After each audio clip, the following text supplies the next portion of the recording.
Hello all, welcome to Hockey on Tap Podcast. I completely cut out Shorts Guy and I'm trying to find which one. There it is. Hey. I pressed the regular 3-feed shot and I'm like, wait, that's a black screen. So welcome to Hockey on Tap Podcast, episode 108. One of these days, actually last week I got it right? It was flawless. I had to just you did pretty well. Week before, not so much. Yeah, I'm your host, Bill Dean. Of course, here with my two co-hosts, Little Steve and Shorts Guy.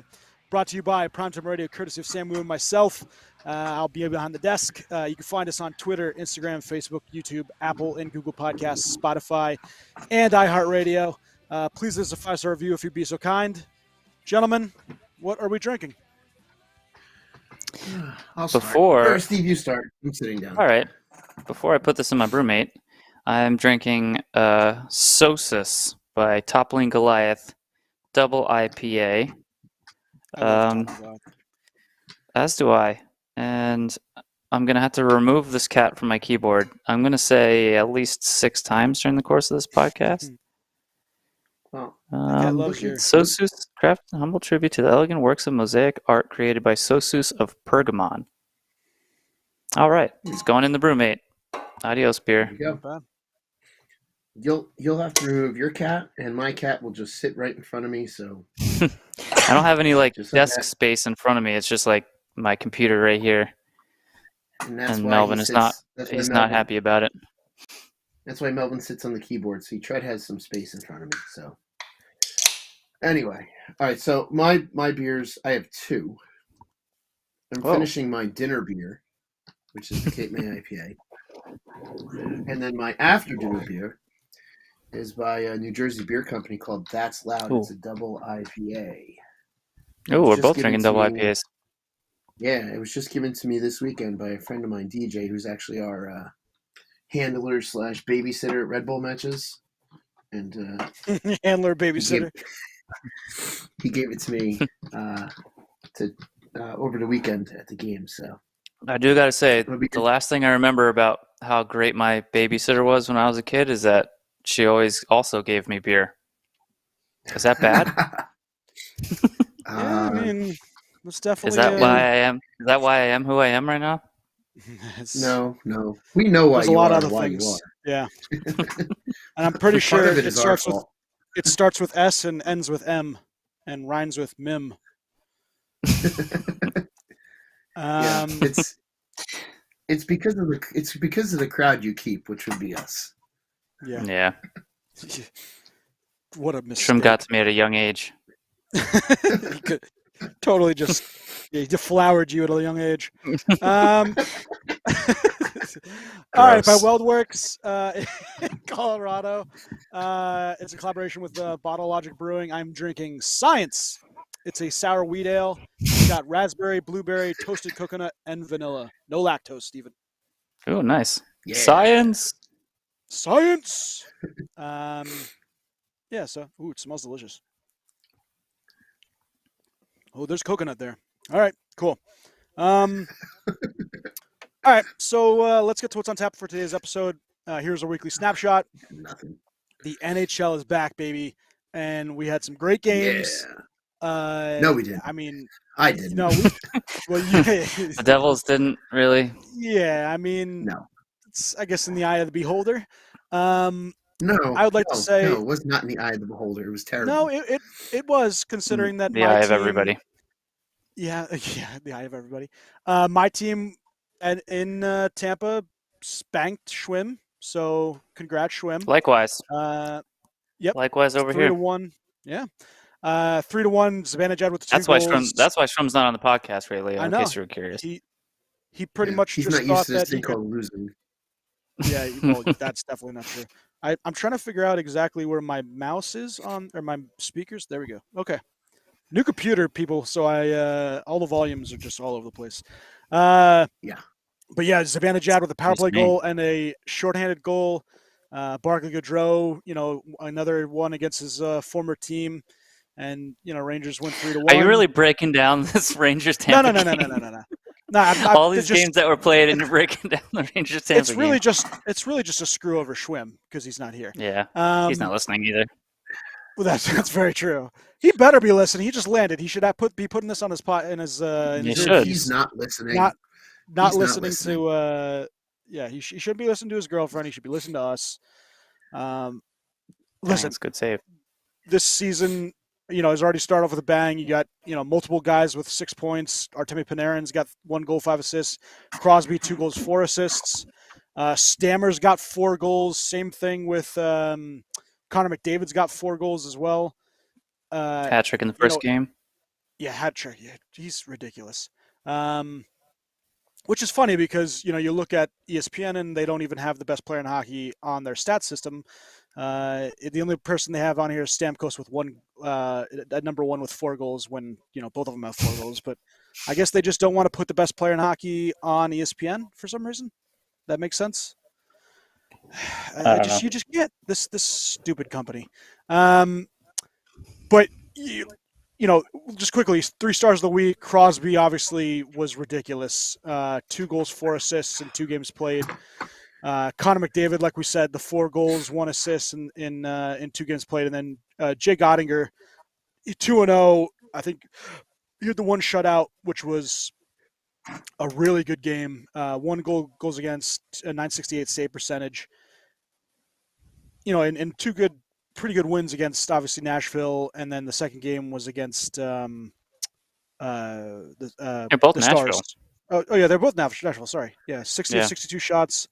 They're all all in all a pretty solid week for the game's best. A bunch of injuries as well. Todd Bertuzzi. Bertuzzi's out 4 to 6 weeks for the Red Wings. Toronto's all-star goaltender Matt Murray is now out for the first 4 weeks. There goes my Vezina winning candidate. Exactly. You're so close too. It was a good start. I know, I was so close. The Bolts reinstated Ian Cole. Yeah. The Bolts reinstated Ian Cole after the NHL closed the investigation. And I guess, and we'll see what happens with that. Weird situation. Yeah, weird situation with the one unverified account, which was kind of, the start of all this. And the NHL is obviously doing its due diligence and trying to see and get to the bottom of this. But it's, it sucks, right? It's something that you don't want to see in hockey, and we have to kind of bear the brunt see anywhere in life. Yeah. Well, I don't see anywhere.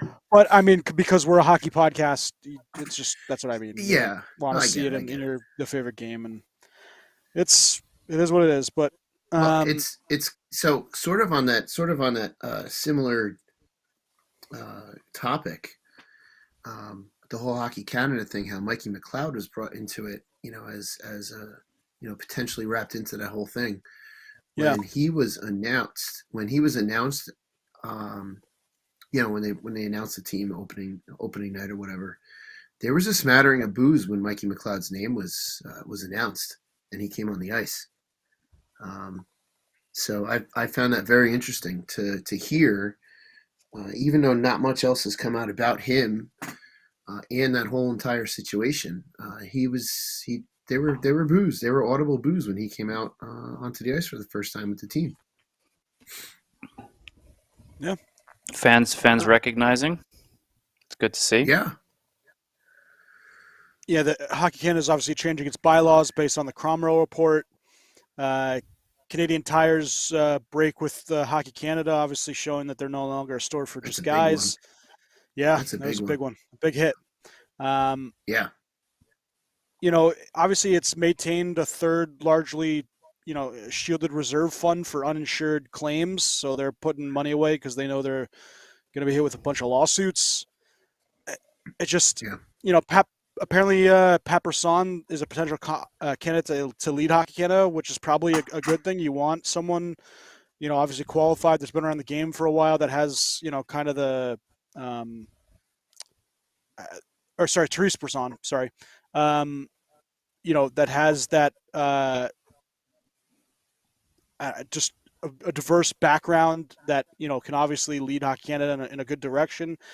And there's also been talk about possibly changing the name of Hockey Canada, and I wouldn't mind that, right? Just change it to so it's, it doesn't have to be something totally different, but just kind of getting away from the moniker that you have and kind of a new what do I want to say? Turn They're it gonna over have a to new leaf rebrand it. and a new rebranding. Thank you. They're That's gonna what I have was to looking for, rebrand the entire program, but I hope it's not just that. Yeah. And Oh, no. Well, the obviously. they do. It's, you can say all you want and be like, we're now called this, and we have a different environment and system here, and they just don't. They just change their name. So hopefully that is. Hopefully everything is done correctly in this. Yeah, and that's what two Super Son will do too. And see, that's why I would prefer them to not rebrand and just make all these changes and be very transparent.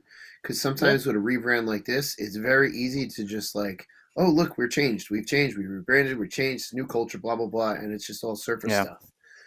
To me, it's almost better if they keep the branding, but then become very open and transparent with the changes that they're making, and then potentially rebrand down the line. I think a rebrand right now is just. I think it's too surface level. They should make the changes and then do any type of rebranding, because you do a rebrand and then people have short attention spans and they have short memories, unfortunately. So that's my worry with a rebrand like that. Yeah. Obviously, anybody that comes in contact with Hockey Canada, you need to make sure that they're all in it for the right reasons, and it's not for any other part than to bring back what is a great organization usually, right, and do the right thing and show that you're doing things for the community and for your players and beyond that, right? And it's structured so that it's inclusive and just everything good about hockey, which really should be at the forefront.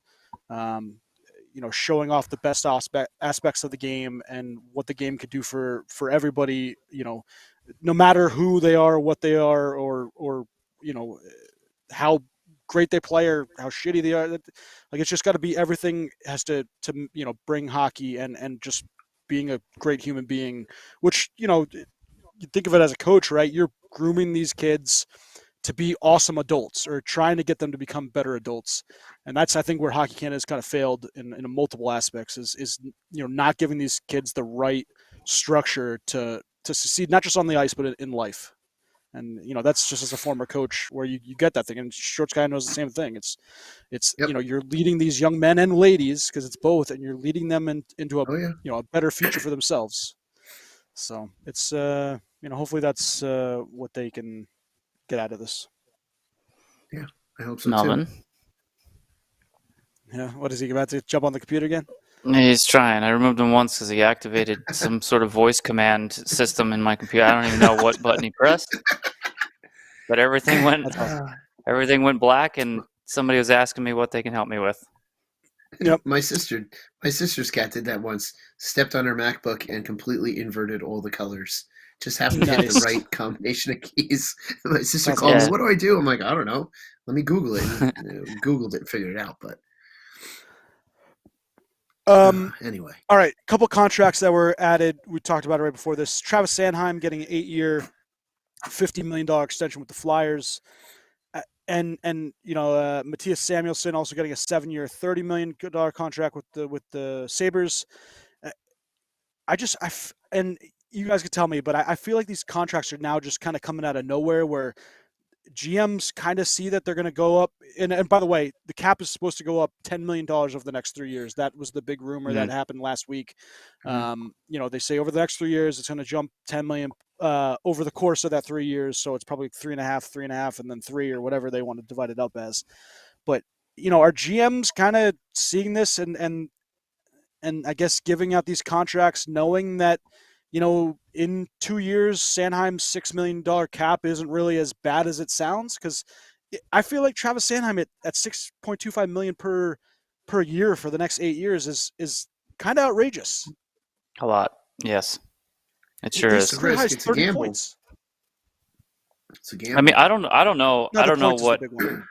I don't know what Philly's doing, so I can't really Right now they're give you a undefeated. straight answer. I know. Imagine that. They're But winning games. yeah, it's wait. I mean, you look at the roster, you don't know what the heck they're doing. So Yeah. they want to lock up Sanheim for 8 years and spend whatever and make him like the centerpiece, I guess. I don't know. Sounds like whatever. Good for them. Good for him. I mean, he's making good money for a long time. So Yeah, making good more for than him. we'll ever make. Yep. Yeah. He already has. And like we said, Matthias Samuelsson, 7 years, $30 million with Sabres. He obviously second-year player, played very well last year with Rasmus Dahlin, and obviously they have a Wow, couple of that's good such a offensive. I'm just Yeah. I don't get like there's bridge deals are great. I love bridge deal. Everybody loves bridge deals, right? And just sometimes you just get a guy there in the second season, he gets this massive extension, I mean, especially for a young defenseman. I mean, 22. yeah, they still are going to develop a bridge deal for a young defenseman, but I don't know unless you're like Cal McCarr. Obviously, you're opening up your wallet for that one, Yeah. but I don't know a lot about Samuelson, honestly. So I can't criticize the contract too much, but again, good on the player.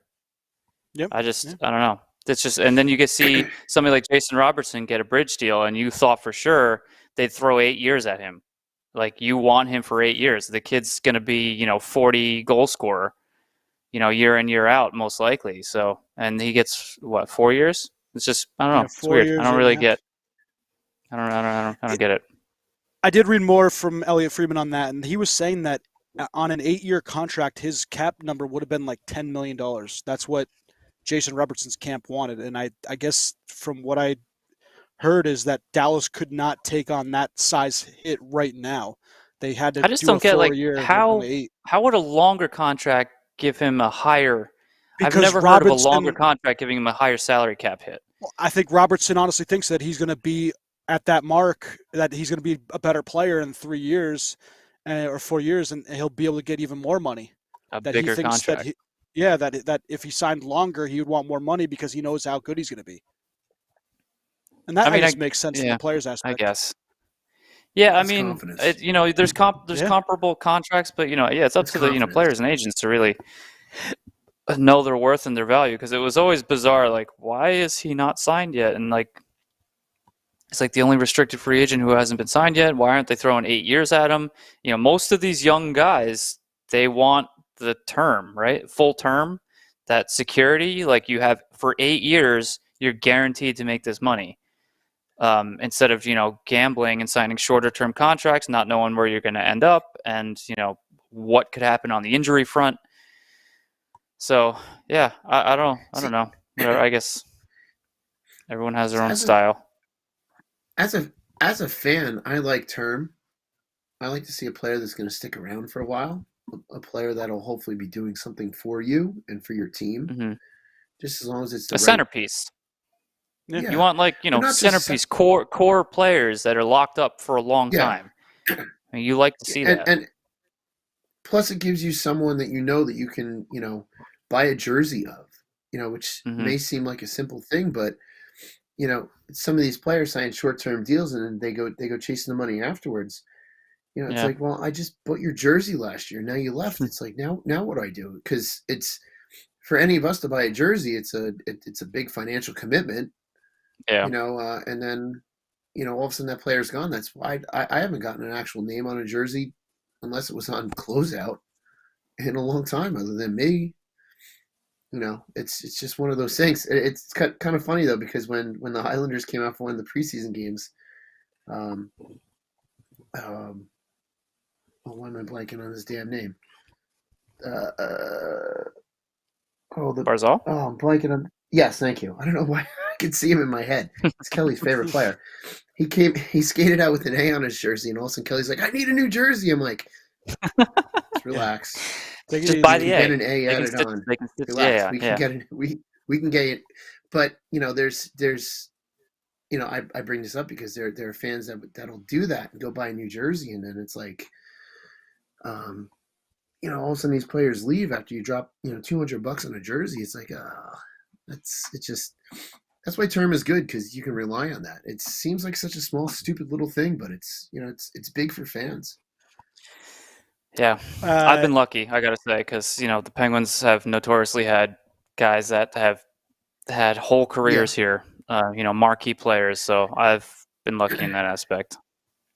And the Devils have had a bunch of players like that as well. Just not recently, but at least the Devils have players like, I can always buy a Brodeur jersey and not have to worry. Mhm.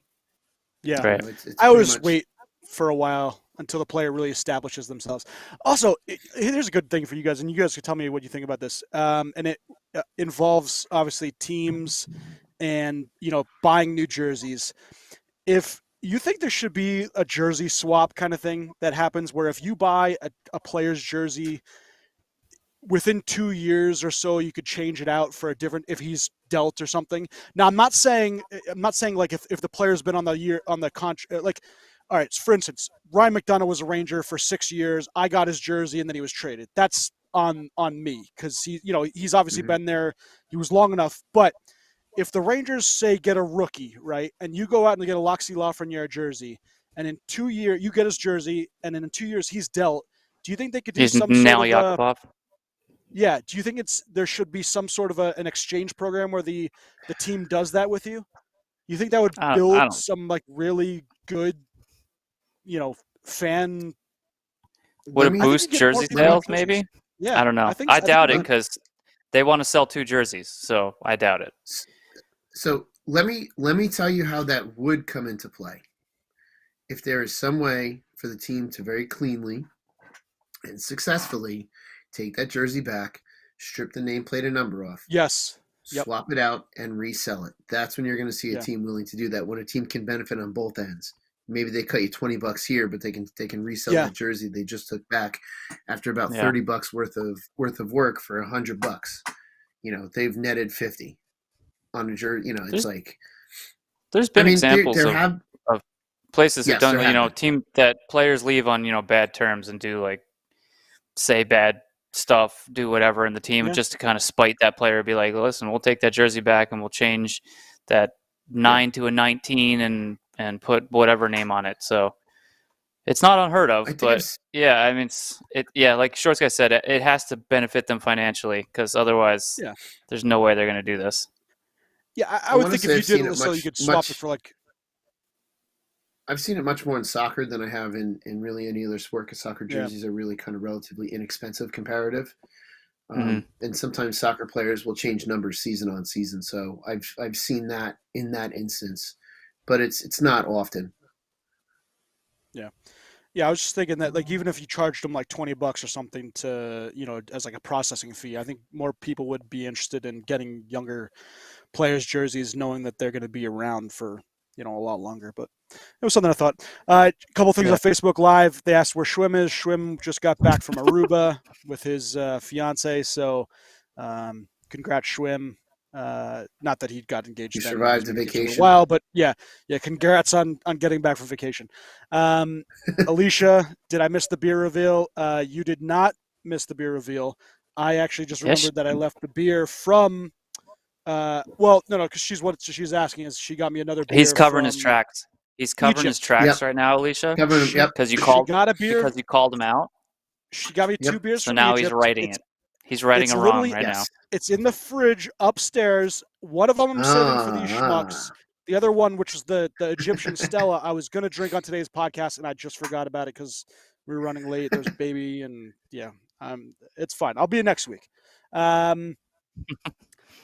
Ray Leo, Connor Bedard's played 11 games and has 9 goals and 11 assists. He is absolutely ridiculous. Lose for Bedard doesn't sound nearly as good as lose for Hughes. There's got to be, bad for Bedard. How about that one? Blow it for Bedard. Blow it for Bedard. Blow for Bedard. Yeah. We got to come up. The Devils are well on their way to getting it. Although watch someone like the damn Lightning lose out and then get Bedard in the next season. Could you imagine? And be like $18 million over the cap when they do it as well. Yeah. I'm blaming the knees for this. Matt Junio is rough on the hot seat. Shorts guy?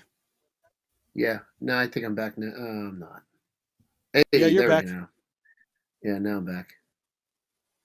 Is Lindy Ruff on the hot seat? I think he has to be. We were talking Mhm. about this last night on the Let's Go Devils podcast. Lindy, I think, is like a win away from something like 700 or something like that. He's like a win away from a pretty big milestone. And with Burnett being an assistant coach, I'm really curious if the situation is going to be that once Lindy hits this milestone, he's going to step down or move to a different role. But I mean, he needs to be on the hot seat. I saw the lines that they were running today in practice, and they just looked so much better than they have been. So I'm curious to watch tomorrow. Tomorrow I'll be home to be able to actually sit down and watch the entire game from start to finish. Yep. It was good being there, and I tried to watch as much as I could.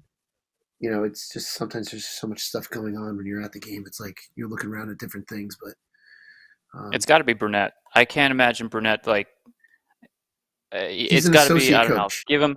Give him 10. I think give Lindy Ruff maybe 10 to a dozen games and see where you're at. But like we were talking about, I think even at the end of the season, we were kind of wrapping things up and talking about Devils coaching and if Lindy Ruff would be one of the coaches who gets fired after last season, and how poorly they did, and talking about how Burnett should probably take over. He took Utica and young kids and made them super successful, and your NHL team is pretty much made up exactly the same way. So Yeah, it's there. It's all there for Burnett to take over. If you guys actually have some sort of belief that a playoff push is a chance, you can't let this linger too long, because it's obviously not working. It's kind of bleeding over from last season, so it doesn't look like much is changing. It's only 2 games. It's a very small sample size. They haven't looked good, but it is it's the start of the season.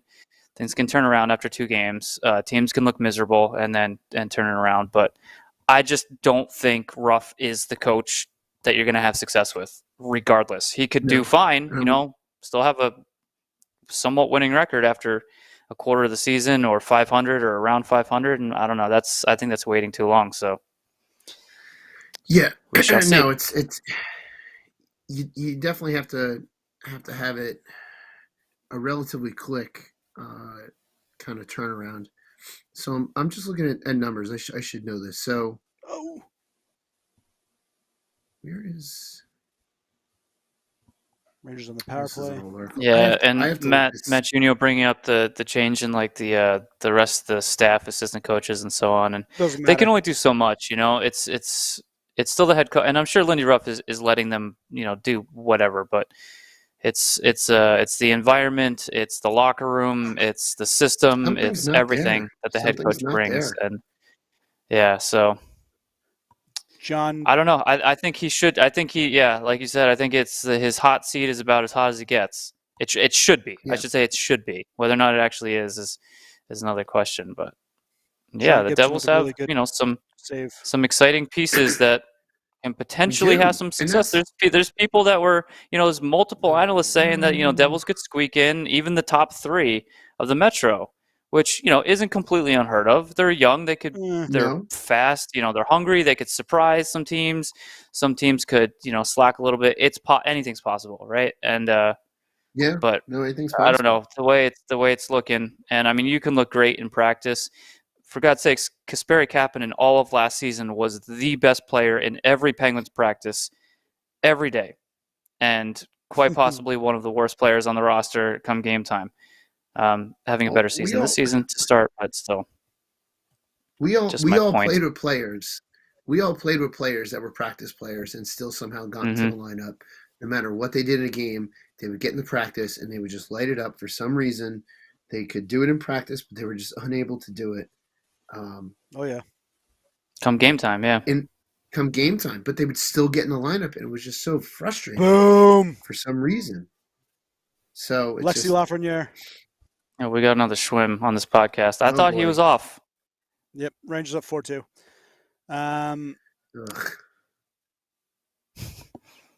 All right. You're talking about practice players. You definitely have those guys where they look all. who is it that was awesome in just shootouts, and then in Eric, he was on the Rangers. He was on Tampa for a while. He was only a shootout guy. Christensen. Eric Christensen. Yes. Christensen. Yeah. Oh man, yeah, that definitely he was. That was like epitome automatic in the shootouts. Terrible at everything else. Yeah. Everything else, he was awful. Oh yeah. All right, Ovechkin, 781 goals. He's now 20 behind Gordie Howe on the all-time list. Gordie Howe being at 2. He's officially 113 goals away from Gretzky, which I'm assuming that he was absolutely going to shatter. But you're assuming he keeps up like a 40-50 goal pace. He's inhuman, right? But it's hard. It sounds like he's like right there, but it's going to be tough. He's going to have to. I mean, there's a chance he could play. He's going to have to sign another contract after this contract in order to beat it, which he will. Oh yeah, yeah. All right, hold on. I just finally found it. Who would have thought coaching the current coaching win standings would be so hard to find? Lindy Ruff currently is tied with Al Arbor with 782 wins. Lindy Ruff can take over that position with one more win to have 783. So it's not out of line to say that he's here until he breaks the record, obtains it maybe by a win or two. It's 2 wins, you said? No, he just needs one. I don't see him being a head coach anywhere else ever again. To be completely honest with you, I think he's kind of with front office old news at this point. Which is why with an associate coach title tag on the bench as well. Mm-hmm. To me, it's really not out of the realm of possibility. And Paul Maurice is not too far behind with 777. However, Lindy Ruff can at least get into his own rung, and it would be 1, 2, 3, 4, 5th overall on his own with one more win. So it really wouldn't shock me. Really wouldn't shock me if he gets that last win and then says, I'm going to move to the front office. So it could be it. I think it would be the best thing for the Devils because just something's not happening. So we'll see how tomorrow's game goes because when we were at the game, when Kelly and I were at the game on Saturday, halfway through the game it was Fire Lindy chants just ringing around that place. I heard that's that. Not good. I felt bad. You could hear it through the TV broadcast. Yeah, it's not ideal. And no, and he's a human being. Like I would never want a bunch of parents in my job, chanting fire. That'd be awesome. That would be awesome. Fire Shorts guy. Standing outside the classroom. Yeah. Yeah, right. Fire up. Oh, it's like you have to remember. I mean, it's a tough situation. It's just a tough situation. Stop him. Nah, I mean, everybody knows. Like you do feel bad at the end about coaches getting fired because. It's obviously a tough job. There's 32 guys that do it. Like it's extremely difficult for a coach to last a season, and these guys do it, very good. Even if they're retreads and recycling and stuff, it's a tough job. So obviously props to anyone who makes it in the NHL and anyone who coaches in the NHL. Yeah. You know what the best job is though? What? A fired coach in any sport. Yeah, just getting paid. You're just still getting paid. Yeah. Sit home and do nothing. A whole lot of money. Very true. I'd say one of the best jobs is third string goalie. Get to go practice. Get great seats to watch the game. E-bug? That's as good as being a bullpen catcher. E-bug. Yeah. Yeah, but E-bugs don't get paid. Well, they don't get a stipend for the game. They get paid for just the game. Ask Matt Rule about I'd rather that. my full-time.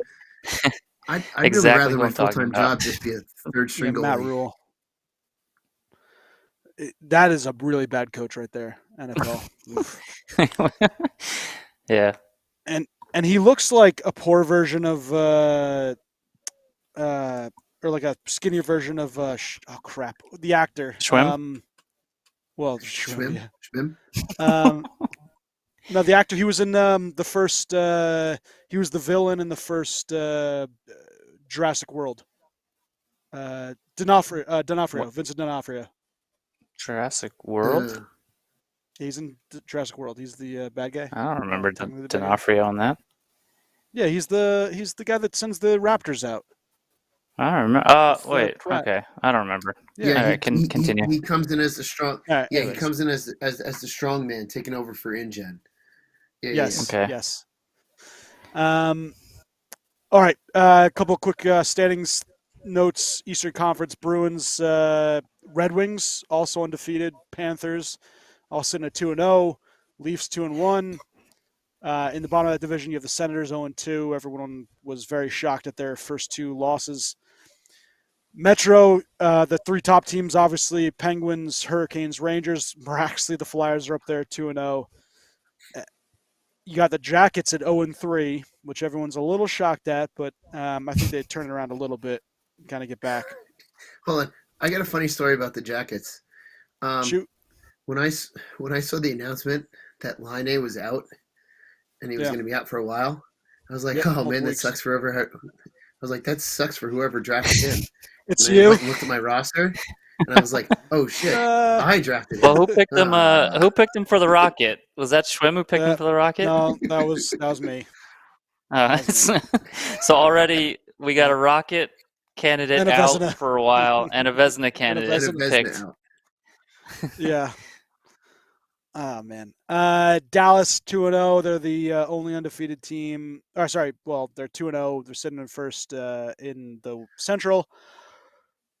Arizona and the Minnesota Wild at 0-2.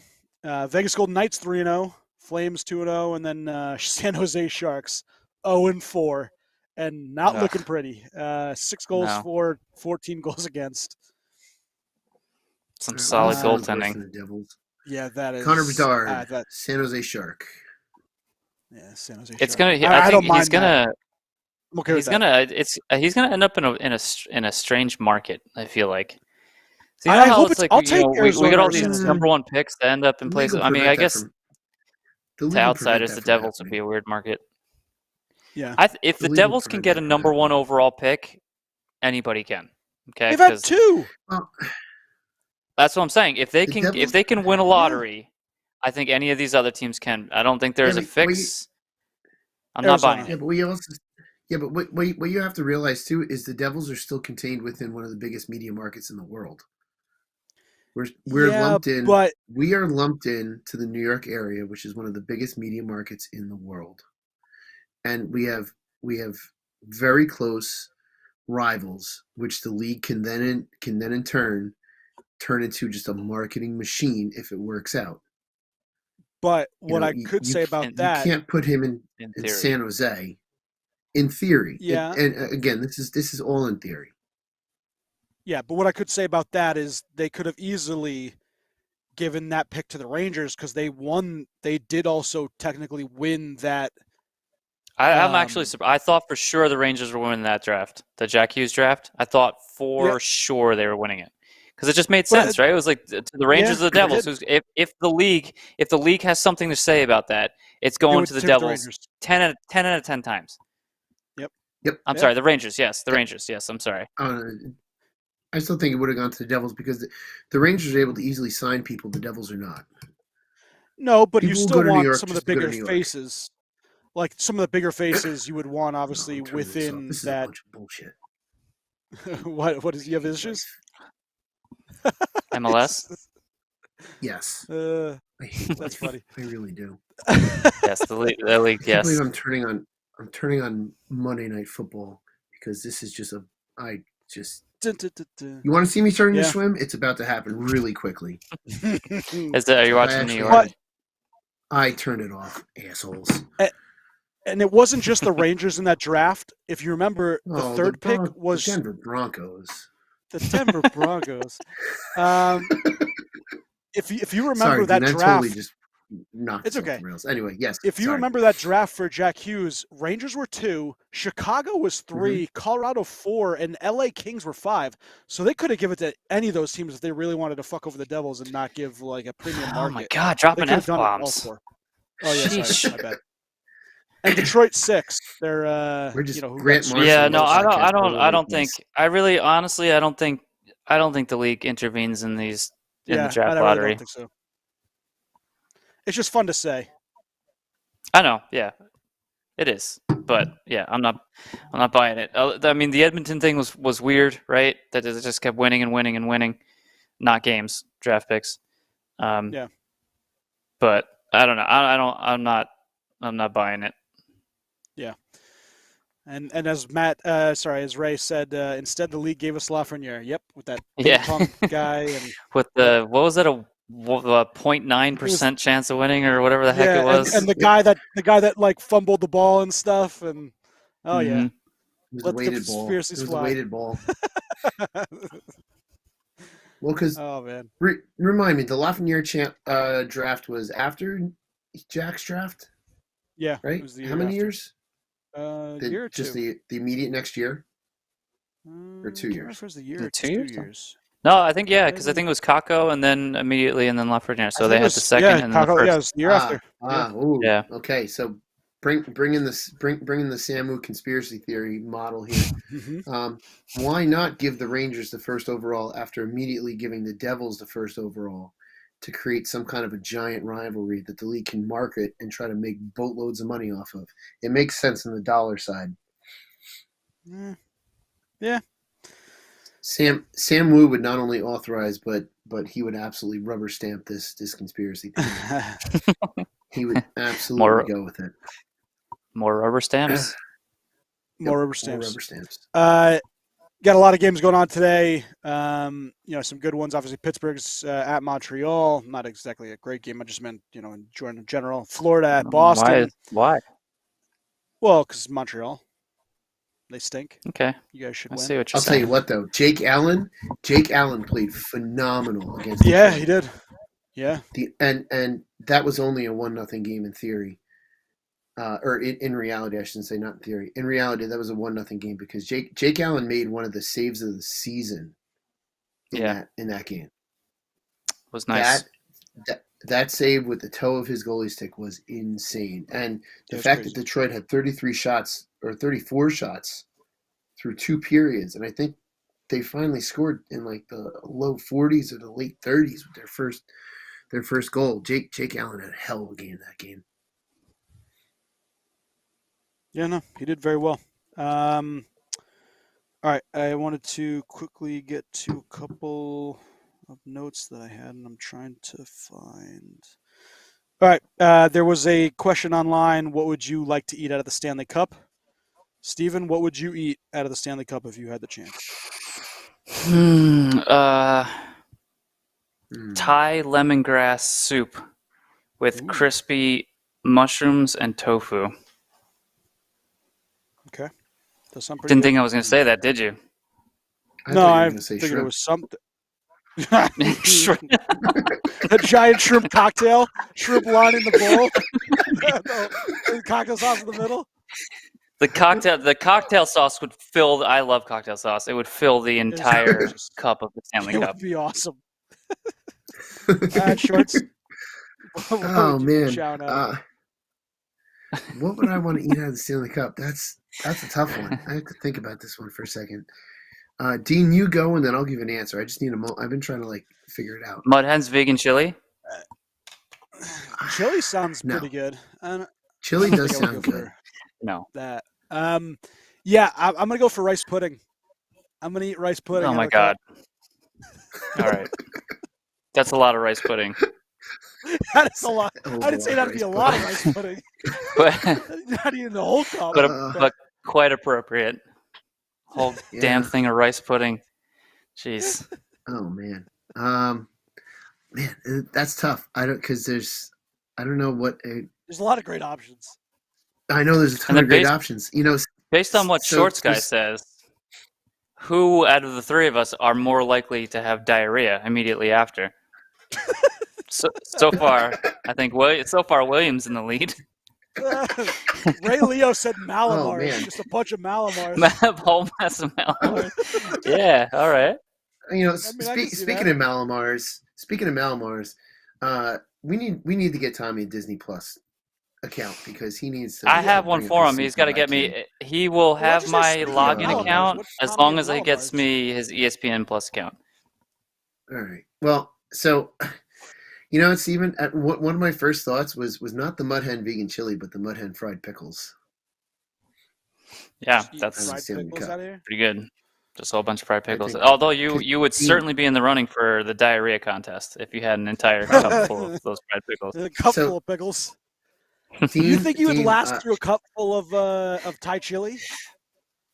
That's not chili. It's soup. soup? Thai lemongrass soup. You think you could eat a whole Without bowl having of, like, diarrhea? a whole Stanley cup of Thai chili? Oh, yeah. Soup? Yeah, if it depending on how hungry I am, absolutely. Yeah, I mean, it I can wasn't eat- the I can eat- whole. My kitchen sink full of Thai lemongrass soup, I think, in one sitting, if needed. All right. Yeah, it I would wasn't hope the, you at least wash your necessarily kitchen the sink whole first. cup filled with this stuff. I was just thinking maybe a portion of something in the cup. That's why I said rice pudding. But if we're eating, I mean, I'd probably have to go with something like, I don't know, ice cream or something. Like just totally, It's you know, even. I was thinking blow ice myself cream. away. I was thinking. You're still gonna have I was diarrhea. thinking. I was thinking ice cream. I was leaning towards like a dessert item. Yeah. Because I just can't. I really can't put my nose on. I just can't figure out what exactly I would want to eat. I mean, you know what should all would be guess what really Shum would eat. awesome? Oh, Shum Something would absolutely eat friggin' Pasta. what are they? What the heck was that friggin' broccoli thing that he always ate? I don't remember what Broccoli it. cheddar soup Gavadil, from, like, Gavadil and broccoli, or however you say it. Oh, cavatelli and broccoli. Yeah, cavatelli yeah. broccoli. Or just a whole cup full of gabagool. Just the greasiest thing possible. Ray How Leo about- asked, "What the hell is Thai lemongrass soup?" It's delicious, Ray Leo. You should Oh, absolutely yeah. go to a Thai restaurant and ask for lemongrass soup. Mm. What about It's what about just wonderful. a cup full of? What about just the cup full of 60? Ooh, Cup full of 60 minutes. Just you're gonna be chugging drunk. 60 out Real- of the cup. That's gonna be a rough one. Wonder how many How many beers? how many Yeah. ounces? How many ounces are in that to drink from? It's got to be That's a out good there. question. I'm going to look that up. Yeah. Let me look that up. This is a great podcast. Yeah, I'm also looking at 40 ounces. Oh, 40 ounce tumbler. Nope. Whoops. Stanley tumbler. You just found a tumbler online. You're like, oh, it's 40 Yeah, ounces. it's called the Stanley tumbler. That's why it got me a little. Yeah, I don't know that it says the bowl is 18 and a half find it. centimeters high and 29 centimeters wide. So someone do a quick parabola calculation there. I tell stories. I don't do math. Yeah. Talking about a diet, Ray Leo. All right. I mean, we're pretty much done. Shroom's not here, so he's kind of caused us not to delay as much as we normally would. He Hold on, really hold is on. Mhm.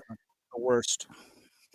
What? So, according to Phil Pritchard, according to friend of the show, Phil Pritchard, Ooh. he said the Stanley Cup can hold 14 12-ounce cans of beer. So it can 14 hold Okay. just 12-ounce over. beers. So you're saying it's possible? Yeah. I'm You could saying drink that. So 14. It's going to be flat, though. That last half is going to be very flat. Ray Leo's proposing he said- takes Shroom's spot on the podcast next time he's out. I agree. Ray Leo I is think. absolutely recommended We to could come do on. that. Absolutely. Yeah, we'll reach 100 out. 168 ounces of beer in the cup. That does a lot of sound beer. delicious. It can be done. That's 10 and a half pints of beer. I like We've it. all at one point in our lives drinking 10 and a half pints of beer in one evening. Yeah. Yeah. I took If down it come- I took if down it the whole comes out of 30 a rack. keg, My brother and I finished a case of Miller Lite in one evening, one time I did a case by during a myself. hockey tournament. I don't believe that case for race? a second. Yep, 30 rack no, challenge. I did it by myself in college. I believe that That was Billy like Dean 8 hours. could drop a 30. I did. Long time ago. We should just have a podcast one night of just awful old drinking stories. Just get hammered and tell old drinking stories for like an While hour. drinking our old awful While beers that we drinking. used to have all the time. Keystone Light, baby. Keystone Light. I'm still waiting for the next power hour that I keep getting shot down. We gotta do that. I mean, that is the lost tape. We'll have to get Sam to bring that back up. I'm actually trying to sign in because apparently I got kicked out, so that I could actually end the show. Yeah, I'm trying to Go on delay. forever. Jeez. Yeah. We're not Schwim here, so. All right. Why don't you guys give a quick beer ranking? Esteban, Mine's you go. 4. Solid 4. Just straight double IPA. Delicious. This one, Wheat Ale, really good. 4.25. Yeah, I'm gonna have to give That's Loud a 4 as well. It's just like you said, Steven. I'm gonna have to say the same thing for this one. Just straight up good double IPA. It doesn't have too much of a bite. It's easy to drink. It tastes good. Got a great Not aftertaste. Love it. Exactly. Mm-hmm. All right, Steve. Since Shroom's not here, take us home. What about a phone you could smell through?